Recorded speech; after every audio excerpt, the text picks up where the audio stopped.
When the first time I met Tony Christian, when I knew him, I was serving as chaplain to NHRA events and going to the World Street Finals and things like that. And I thought Tony Christian was the meanest, most competitive, toughest driver I had ever known. He chewed up these young guys and spit them out, and he just loved it. He was on the starting line. He just had your number. And I'd watch him beat these poor young guys up and just think, congratulations, Tony. I found he was a pretty nice guy, too. I got to visit him in the hospital one time when he wasn't doing so well. I'm glad to do well, right?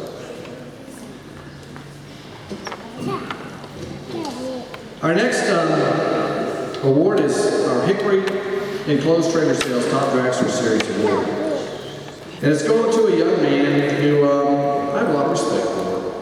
Hard-working family. The whole family is incredibly involved as a team, and together they get it done. But as I invite this young man to come to stage, I have to tell you a few stories about him. One that's quite interesting. But before I do that, I want us to welcome and congratulate our 2012 Top Dragster Hickory Closed Trailer Sales champion, Mr. Casey Spradlin. Casey? As you may know, Casey drives a blown car.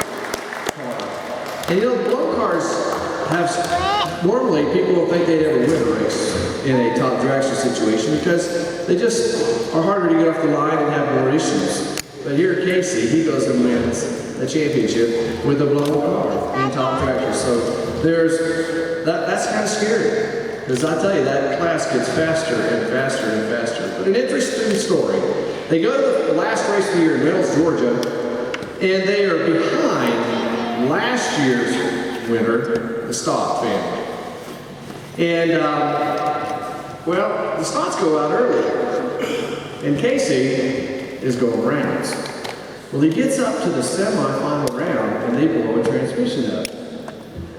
Well, their spare's broke, they don't have a transmission.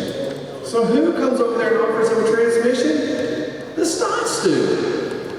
Well, you know, I'm thinking, you know, I can just see him thinking, you know, if Casey wins, we lose the dish championship. Let's offer him one of our Ford transmissions to go behind his Chevrolet. Well, they were so frantic, they weren't paying attention. They said, thank you very much. They took that Ford transmission, they did their best to bolt it up to that Chevrolet.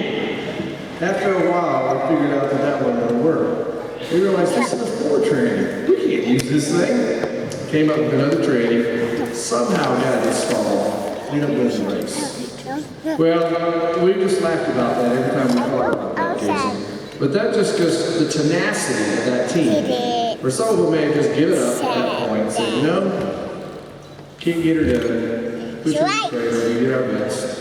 They did it. They thrashed it. They got it back together, and they won the race. And in so doing, they won the championship. So congratulations to the whole Spradlin family, and especially Casey. Good job, buddy.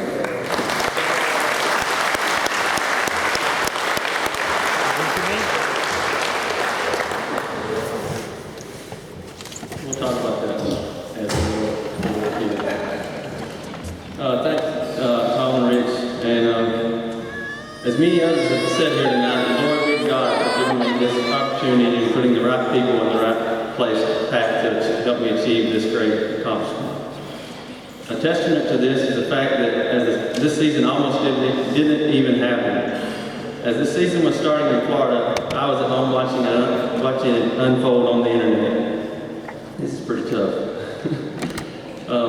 In this tough economy, racing had been put on hold until I could go out, until I could find some outside support.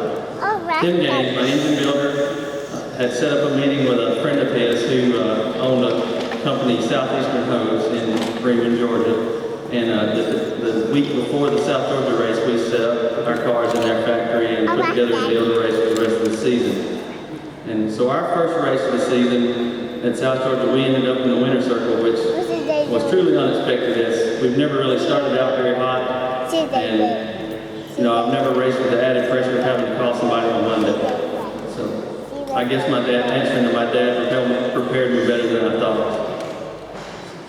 So we go to the next few races and we start having some tire check issues, which lead to breaking rear ends and torque converters and a few transmissions. And so our morale as well as our bank account was pretty low at that point. And by the time we rolled into Bristol, I was just trying to survive until the end of the season so that we could regroup over the winter. I wasn't even thinking about a championship at that point. At Bristol, the car was running pretty well, and then we get rained out, and I was pretty bummed because I was thinking, there goes my momentum that we had going for us. And as everyone knows, you lose way more than you win in this sport, so it's hard not to be a pessimist sometimes. So going in the Reynolds, I think I was like third or fourth in the points, but I purposely never looked at them because I didn't want to start thinking about the different scenarios and have that distract me. So I just had the game plan of going to Reynolds and win both races like we go to all the other races we go to win. And we ended up and let the championship fall where it falls. I've been second and third in this deal, so I was just grateful to be out there having fun. So after a great weekend in Reynolds, we win and runner-up there with the Bristol and the Reynolds race, and the championship, and with the championship playing out like it did. A coworker of mine reminded me of what I told him towards the end of the summer, was that when he asked me about the championship, I said, we broke, we had all kind of breakage and hadn't been doing very good, so I didn't have any chance at it. So it's really hard to believe it ended up this way. Of course, I just threw the short straw and I had to get up here in front of everybody tonight, and I didn't get here by myself. And I have a lot of support from my family especially, and some others too. Tim Gaines, my dad and I's longtime engine builder and friend. Without his help, we could not race at the level we do. I sometimes wonder why he likes me, because I used to run around the shop with his kids and turn over the cranks and the heads. Dick and Bill Travis of Southeastern Hose. As I said, without them, this championship would not have been possible, and I cannot thank them enough for their support. Other companies like Smith Brothers Push Rods, TCI Transmission, thank you for your help. The Stock Ford team, they're great friends who we had to battle into the late rounds of the last race to win the championship. They are a class act, as they were the first to offer their assistance when I broke the transmission in the championship deciding round, when I broke in front of them on the bye run. And as Tom has already explained, yeah, they do run forwards, and a forward training won't fit behind the shifter. So sometimes you need to think before you start thrashing. Other people that have helped us are Robert Purdue, Greg Cole, Kendrick Roberts, Matt Cook, and Gary at Oldman Shop. My mom and dad had to stay home for most of this season to tend to their business, and my wife Amber had to tend to our daughter Summer in the pits. So I had to find a new crewman to help me out. David Hutchinson has been to all the races this year with us and helped out in the shop, so thank you very much, David. Jeff and Angie at Hickory and Close Trailer Sales, thanks for sponsoring the class, and thanks for loaning me a tranny that would fit behind my car. So, thank you to NHRA and the Division II staff for giving us a great place to race. My beautiful wife, Amber, who sacrifices so much for me to pursue this sport. Thank you for understanding all the work it takes to put a successful effort together. And I couldn't do it without your love and support. And no matter if I win or lose, thank you to my biggest fan, my daughter Summer. Who's number one?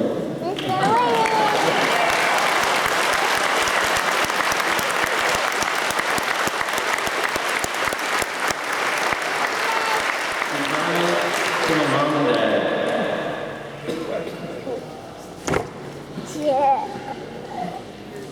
Thank you for working so hard so that we could go racing. Words the gratitude I have to y'all for helping me get to this point.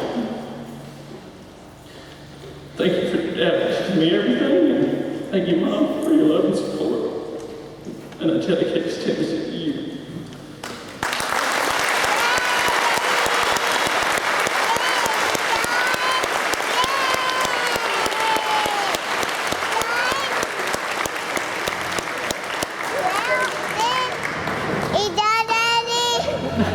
Amen. He's done. You done, Daddy? Can't get my glasses. Hey, you done? Wow. You done, Daddy? Our next category is another one of our exciting categories that has been going on for the last several years. It's our Davis Golf Carts Top Sportsman Series. This year's Davis Golf Cart Top Sportsman Champion was not decided again until the last round